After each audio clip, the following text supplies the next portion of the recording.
പശുത്തൊഴുത്തിലാണ് കിടക്കുന്നത്. എനിക്കൊരു ചേട്ടനും പിന്നെ അമ്മയും അച്ഛനും ഉണ്ട്. അമ്മയ്ക്ക് സുഖമില്ലാത്തതാ, ചേട്ടനും സുഖമില്ലാത്തതാ. നമ്മുടെ ബുക്കൊക്കെ എന്തേ? ബുക്കൊക്കെ ഇവിടെ ഉണ്ട്. അവിടെ എന്തോ ഒരു ഹോൾ കിടക്കുന്ന എന്തോ അവിടെ? അത് ചോരുന്നതാ.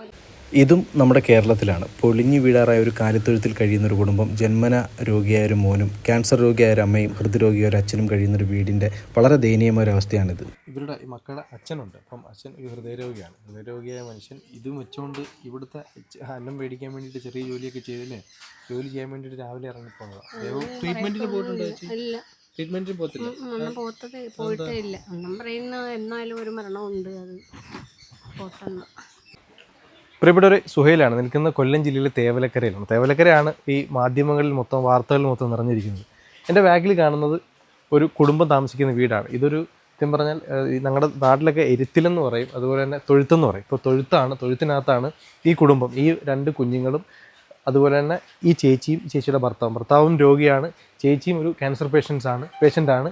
ഈ മോന്, അവനും ട്രീറ്റ്മെൻറ്റ് ചെയ്തുകൊണ്ടിരിക്കുകയാണ്. അവൻ്റെ അവസ്ഥയും ദയനീയമാണ്. പിന്നെ ഈ കുഞ്ഞു മോള് മാത്രമേ ഉള്ളൂ. ഈ വീടിൻ്റെ അവസ്ഥ വളരെ ദയനീയമാണ്. ഞാൻ കാണിച്ചു തരാം വീടിൻ്റെ അകത്തോട്ട് പോയിട്ട്. ഇത് കണ്ടോ, വീടിൻ്റെ അകമാണ് ഇത് മോൻ്റെ മരുന്നാണ് ചേച്ചി. മോൻ്റെ മരുന്നുകൾ സാധനങ്ങളൊക്കെയാണ്. ഇതാണ് വീട്. ഇവിടെ പശുവിനെ കെട്ടിയിരുന്നല്ലേ? ഇവിടെ മുമ്പ് ഇതിനെ പശുവിനെ കെട്ടിയിരുന്നതാണ്. ഇവർക്ക് വീടില്ല, സ്വന്തമായിട്ട് വീടില്ലാത്തതുകൊണ്ടാണ് ഈ ഒരു തൊഴുത്തിനകത്ത് കിടക്കുന്നത്. ഇവിടെല്ലാം പൊട്ടിപ്പൊളിഞ്ഞിരിക്കുകയാണ്. ഇതും പ്രബുദ്ധ കേരളത്തിലാണ് അല്ലേ ചേച്ചി? ചേച്ചി എത്ര നാളോ ട്രീറ്റ്മെൻറ്റ് ചെയ്യുന്നുണ്ട് ഇപ്പോൾ? ഞാനിപ്പോൾ 1 വർഷമായി. 1 വർഷം ട്രീറ്റ്മെൻറ്റ് ചെയ്യുന്നു. ഈ അടുത്തെല്ലാം നല്ല വീടുകളിൽ അടുത്ത ഒരു ടെസ്റ്റും കൂടെ ഉണ്ട്. അതിന് 30,000 രൂപ അവർ പറഞ്ഞത്. അപ്പോൾ അത് ചെയ്യാനുള്ള ഒരു... ചേച്ചി എവിടെ ട്രീറ്റ്മെൻറ്റ് ചെയ്യുന്നത്? തിരുവനന്തപുരം RCCയിലാണ്. അപ്പോൾ ഞാൻ പറഞ്ഞ പോലെ തന്നെ ഇത്രയും ഒരു പശുത്തൊഴുത്തിലാണ് താമസിക്കുന്ന ഈ കുടുംബം. ക്യാൻസർ പേഷ്യൻ്റായ ഒരു ചേച്ചി, സുഖമില്ലാത്തൊരു മോന്, ഹൃദയരോഗിയായ ഭർത്താവ്, ഇവരെല്ലാവരും താമസിക്കുന്ന ഒരു വീടെന്ന് പറഞ്ഞാൽ വളരെ ദയനീയമാണ്. ഇത് കണ്ടോ, തുണിയൊക്കെ കൂട്ടിയിരിക്കുന്നു. ഇവിടെ പശുവിനെ കെട്ടിയിട്ട് ഇവിടുന്ന് ഫുഡ് കൊടുക്കുന്ന ഒരു സ്ഥലമാണ്.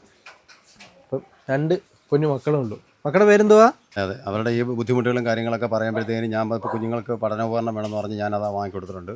പിന്നെ അതുപോലെ തന്നെ അവിടെ നിന്നൊക്കെ ഓരോ സഹായങ്ങൾ കിട്ടുന്നതൊക്കെ ഞാനത് എന്നെ കൊണ്ടുവെക്കുന്ന രീതിയിൽ കൂടെ അയാൾ ചെയ്ത് കൊടുത്തിട്ടുണ്ട്. അത് പിന്നെ പാർട്ടി നോക്കിയോ അല്ലെങ്കിൽ ഇത് നോക്കിയോ ഒന്നുമല്ല, അവരെ ബുദ്ധിമുട്ടുകളും കാരണം കണ്ടുകൊണ്ടാണ് ഈ വീട്ടിൽ നിന്ന് അങ്ങനെയെങ്കിൽ ഇതിൽ നിന്ന് മാറി അവർക്കൊരു വീട് അതൊന്നും റെഡിയാക്കി കൊടുക്കണം. കാരണം 2 കുഞ്ഞുങ്ങളാണ്, അവരോട് ഒരുപാട് കഷ്ടപ്പാടിലാണ്. എന്നെ കൊണ്ടുവെക്കുന്ന എല്ലാ സഹായങ്ങളും ഞാനും ദേഹം കൂടി ഞങ്ങൾ ചെയ്തു കൊടുക്കുന്നുണ്ട്. അതല്ല, ഇപ്പം നമ്മുടെ ഈ നാട്ടിൽ ഇങ്ങനെ ഒരു ഇതിനകത്തൊരു കുടുംബം താമസിക്കുന്നുണ്ടെന്ന് പറയുന്നത് എന്തൊരു സങ്കടമല്ല? അല്ല, തീർച്ചയായിട്ടും. കാരണം എന്ന് പറഞ്ഞാൽ ഇതിപ്പം പുറം ലോകം അറിയാതെ നിൽക്കുകയാണ്. കാരണം ആരോടും പറയാതെ ഒരു ബുദ്ധിമുട്ടിലൊക്കെ ആരോടും അറിയിക്കേണ്ട എന്നുള്ള രീതിയിൽ കൂടെ പോയതാണ്. അങ്ങനെ യാദൃച്ഛയിലാണ് എൻ്റെ കയ്യിലത് പെടുന്നത്.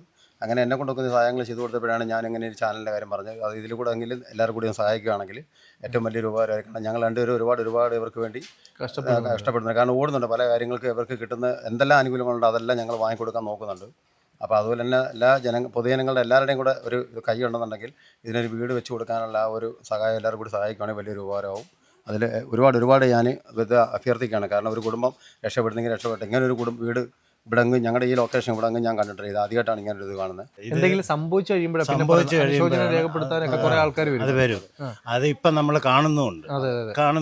അങ്ങനെ സംഭവിക്കുന്നതിന് മുമ്പ് ഇതിനകത്ത് പാമ്പ് കയറും, പൂച്ച, എലി ഇവരെയൊക്കെ കടിക്കാൻ സാധ്യതയുണ്ട്.